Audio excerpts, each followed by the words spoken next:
Misalnya, pakai masker, cuci tangan, jaga jarak. Terima kasih ya. Kalau itu selalu diingat ya anak-anak. Nah, hari ini anak-anak, Pak Joko akan menerangkan bab 3, yaitu tentang lembaga-lembaga negara.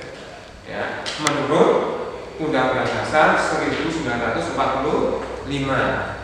yang minggu kemarin perintah dari Pak Joko, anak-anak saya suruh membaca. Supaya apa? Saat saya menerangkan hari ini, anak-anak sedikit banyak sudah memiliki pengetahuan tentang kewenangan lembaga-lembaga negara menurut Undang-Undang Dasar 1945. Nah, untuk lebih jelasnya anak-anak juga dibuka buku paketnya. Nanti Pak Joko akan menerangkan dengan PowerPoint sehingga anak-anak akan lebih jelas.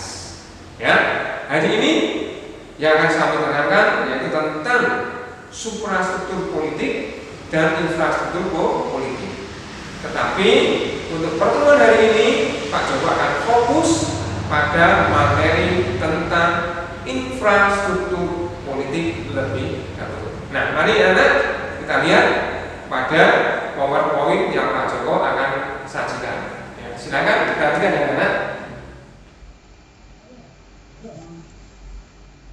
Anak-anak, mari kita lihat tentang suprastruktur dan infrastruktur politik.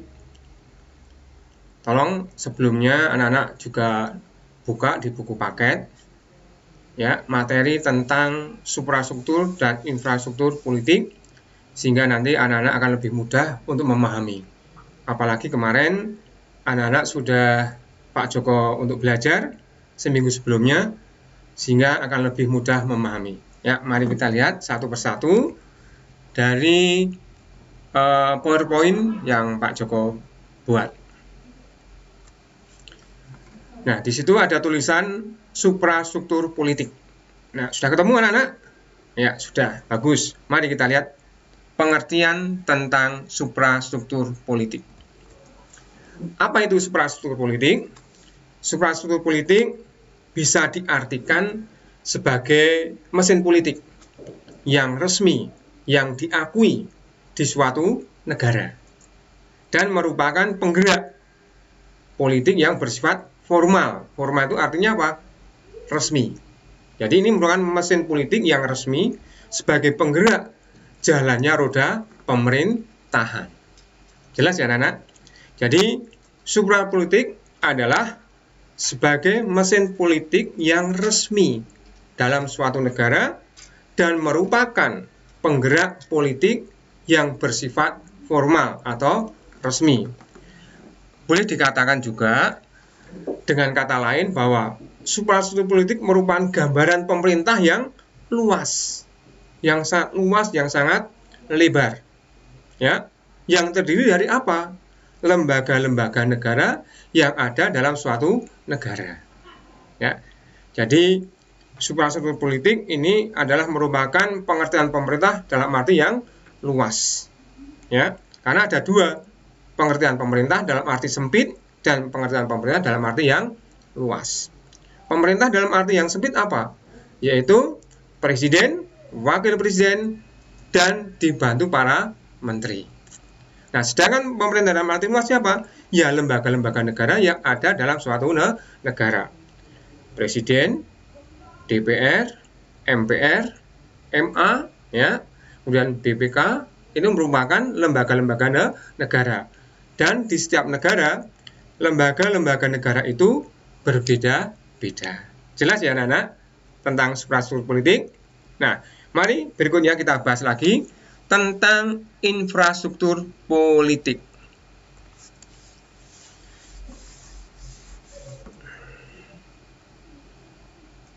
Itu gambarnya Pak Joko baru pakai baju batik kemarin pas hari batik nasional ya. Anak-anak juga memakai batik toh kemarin. Nah, kita lihat infrastruktur politik itu apa? Ya, coba dilihat di buku. Sudah ada yang melihat? Ya, sudah Pak. Bagus. Yuk kita lihat pengertiannya anak-anak. Pengertiannya. Apa itu infrastruktur politik? adalah kelompok-kelompok kekuatan politik ya dalam masyarakat yang turut berpartisipasi secara aktif. Ya, jadi infrastruktur politik apa? Yaitu apa? Kelompok-kelompok kekuatan yang ada dalam masyarakat. Ya, yang aktif atau ikut berpartisipasi dalam kegiatan politik yang ada di masyarakat. Nah, infrastruktur politik ini terjadi berbagai macam anak-anak. Ya, mari kita lihat tentang apa itu infrastruktur politik. Ya, tolong perhatikan ya. Jangan sambil bermain supaya nanti anak-anak fokus ke materi ya. Nanti ada yang tidak jelas bisa ditanyakan lewat WA group ya atau langsung WA Pak Joko. Ya, kita lihat anak-anak tentang macam-macam infrastruktur politik. Nah, di situ apa itu? Partai politik. Anak-anak pernah dengar tuh yang namanya partai politik? Oh iya Pak, pernah. Coba contoh satu aja partai politik. Apa? Golkar. Ya, betul, Golkar. Nah, apa itu partai politik anak-anak? Kita lihat bersama-sama bahwa partai politik itu suatu organisasi yang dibentuk oleh masyarakat. Ya, yang dibentuk oleh siapa? Masyarakat atau kelompok-kelompok tertentu yang ada dalam masyarakat. Karena mereka punya tujuan yang sama, cita-cita yang sama, ideologi yang sama, maka mereka membentuk partai politik. Ya. Dan partai politik ini dibentuk anak-anak untuk kepentingan apa? Biasanya untuk kepentingan anggota. Itu yang paling kecil. Kemudian melebar untuk kepentingan masyarakat. Kemudian untuk kepentingan bangsa dan negara melalui apa? Pemilu. Karena partai politik itu bertujuan ingin merebut, mencari kekuasaan secara sah. Yaitu dengan cara apa? Pemilu. Ya, jelas anak-anak? Jelas ya? Jadi, satu, tadi dari infrastruktur politik adalah partai politik. Nah, kemudian yang kedua atau yang B adalah kelompok-kelompok kepentingan atau yang namanya interest group. Nah, kelompok-kelompok kepentingan yaitu kelompok yang mempunyai kepentingan-kepentingan terhadap kebijakan politik suatu negara. Jadi, kelompok-kelompok kepentingan ini biasanya terbentuk karena ada kesamaan. Ya, ada kesamaan kepentingan, maka dia akan bergerak ya yang bertujuan untuk mencari tujuan-tujuan yang sama untuk kepentingannya kelompoknya masing-masing. Itu yang namanya kelompok kepentingan. Nah, kemudian yang ketiga adalah kelompok penekan atau pressure group. Nah, apa itu kelompok penekan? Kelompok penekan yaitu kelompok yang bertujuan mengupayakan atau memperjuangkan keputusan politik yang berupa undang-undang atau kebijakan publik yang dikeluarkan oleh pemerintah sesuai dengan kepentingan dan keinginan kelompok mereka, sehingga hampir sama antara kelompok kepentingan dengan kelompok penekan. Jadi kelompok penekan yaitu kelompok yang bertujuan mengupayakan atau memperjuangkan keputusan politik yang berwujud undang-undang atau kebijakan publik yang dikeluarkan pemerintah sesuai dengan kepentingan keinginan kelompok mereka.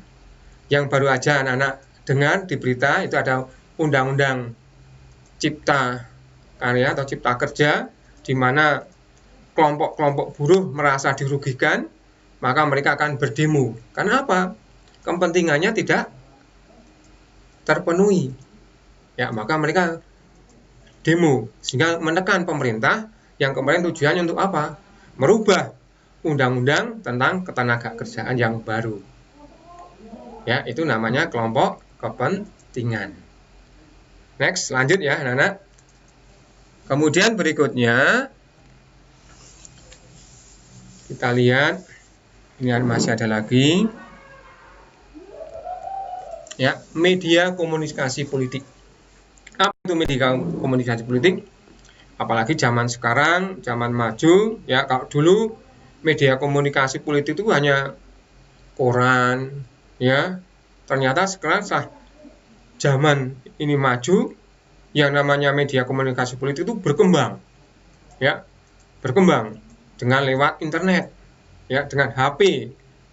Dengan HP anak-anak bisa mengetahui perkembangan yang ada di Indonesia dari pelosok desa sampai kota, sampai ke ibu kota, bahkan sampai seluruh dunia. Anak-anak akan tahu semuanya. Nah, media komunikasi politik ini juga bisa digunakan untuk kepentingan-kepentingan politik. Nah, mari kita lihat anak-anak pengertiannya. Apa itu media komunikasi politik?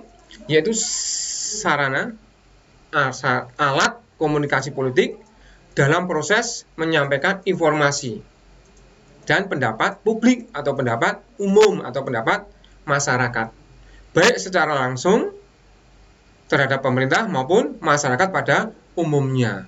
Maka kita lihat anak-anak sekarang ini dari pemerintah atau dari kita mudah kita sampaikan. Tapi anak-anak harus hati-hati ya dalam menggunakan media sosial. Jangan sampai menyebarkan berita hoax atau berita bohong. Ya, sekarang banyak ini. Ya, menyebarkan berita-berita yang tidak tahu kebenarannya. Isu-isu dilempar ya sehingga membuat suasana menjadi kacau. Nah, media komunikasi politik banyak sekali. Bisa koran, televisi, internet, ya, HP. Nah, maka saran dari Pak Joko, anak-anak, ya, gunakan HP secara bijaksana, secara bertanggung jawab, ya, jangan disalahgunakan, sehingga nanti anak-anak bisa berurusan dengan yang berwajib, ya, malah nanti bisa masuk penjara. Nah, gunakanlah HP, ya, internet untuk tujuan yang positif. Jangan digunakan untuk apa? Menghina teman, ya kan, membuat memecah belah bangsa, itu tidak baik, ya. Itu media komunikasi politik. Kemudian yang terakhir anak-anak kita lihat yang termasuk dalam infrastruktur politik, yaitu yang dinamakan tokoh politik. Apa itu tokoh politik? Ya, tokoh politik ini biasanya adalah orang-orang yang punya pengaruh yang sangat kuat. Ya, ya, orang-orang yang punya latar belakang background yang sangat kuat. Ya, dalam memperjuangkan idealismenya dan dikenal oleh masyarakat. Ya, sehingga pendapatnya, perbuatannya sering diikuti oleh orang lain. Ya, jadi saya ulangi lagi, ya, tokoh politik itu adalah orang-orang yang karena memiliki latar belakang sejarahnya. Ya, dalam apa? Perjuangan dan idealismenya. Dikenal oleh masyarakat sehingga pendapat, perbuatannya, perilakunya, buah pikirannya diikuti oleh banyak orang. Nah, siapa yang masuk dalam tokoh politik? Ambil contoh ya, misalnya almarhum Gus Dur. Ini termasuk tokoh politik. Sehingga pendapat, ucapan, pikiran, gagasan dari Gus Dur ini sering menjadi bahan acuan bagi masyarakat, bagi orang lain. Ya, apalagi Gus Dur, Amin Rais, Megawati ini termasuk tokoh-tokoh masyarakat, tokoh-tokoh politik. Apalagi dia punya massa, ya, dia punya massa, dia punya kekuatan, sehingga apa yang dikatakan ya ini bisa digunakan oleh pemerintah menjadi masukan-masukan. Itulah anak-anak tentang suprastruktur politik dan infrastruktur politik. Ya, saya kira pelajaran dari Pak Joko saya cukupkan sekian dulu. Nanti kalau ada yang tidak jelas, silakan untuk bertanya lewat WA, grup atau Jabri. Tapi sebelum ini Pak Joko akan memberikan tugas, ya, tugas atau soal. Tolong nanti dikerjakan sendiri.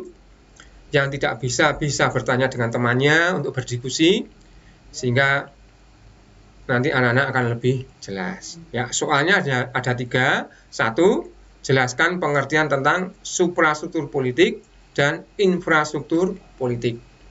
Yang kedua, berikan contoh partai-partai politik. Yang ketiga, berilah contoh tentang tokoh-tokoh politik. Demikian anak-anak PowerPoint dari Pak Joko. Ya, sekali lagi yang belum jelas nanti bisa ditanyakan. Terima kasih.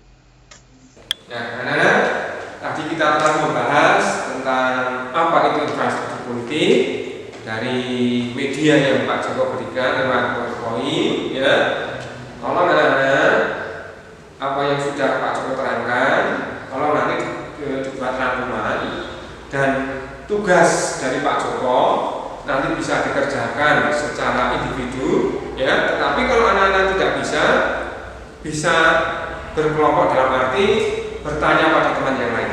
Bisa lewat WA, bisa lewat pakai atau lewat YouTube atau internet. Ya.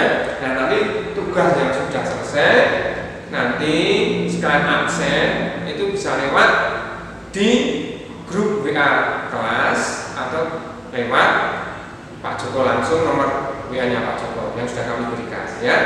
Sekali lagi sebelum acara ini kita tutup, anak-anak, tolong tetap jaga kesehatan, ya. Prosedur COVID-19 tetap harus dipatuhi. Apa anak-anak? Satu, pakai masker, ya, ini seperti ini. Pakai masker, cuci tangan, dan jaga jarak. Sekali lagi anak-anak, kalau ada kesulitan dengan materi yang Pak Joko terangkan, silahkan anak-anak bisa menghubungi Pak Joko lewat WA, ya, atau lewat grup masing-masing. Ya, sekian dulu materi dari Pak Joko, ya. Jangan lupa sehat badanmu, waras otakku, tanpa obat. Yes. Akhir kata, wassalamualaikum warahmatullahi wabarakatuh. Terima kasih.